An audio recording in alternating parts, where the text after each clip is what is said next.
So, isa sa pagsosolve ng related rates na involve yung angles o yung SOHCAHTOA is dapat alam natin yung derivatives ng sine, cosine, tangent. Alam natin yung derivatives niyan.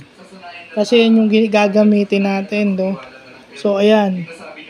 Derivative ng sine x, cosine x, negative sine x, tangent.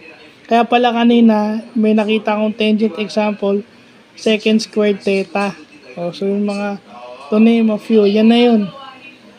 Yan lang talaga yung key.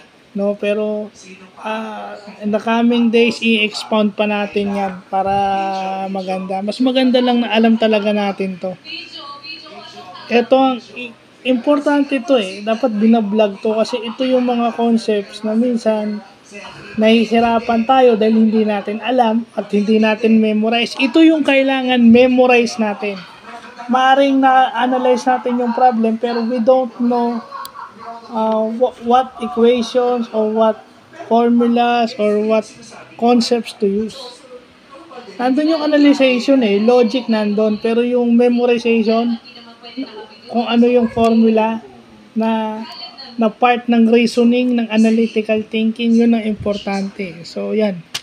Yan yung nakikita natin dyan. Kasi nung nag-aaral ako, doon ako nahihirapan. Not only dahil distracted ako, dahil talaga nahihirapan talaga ako. Kaya ngayon ko binabalikan, ngayon wala nang distraction. So, yun na nga, di ba? Sabi ko nga, kung sinama to, malamang tego ka ko rito, hindi ako makakagraduate So, yun lang po.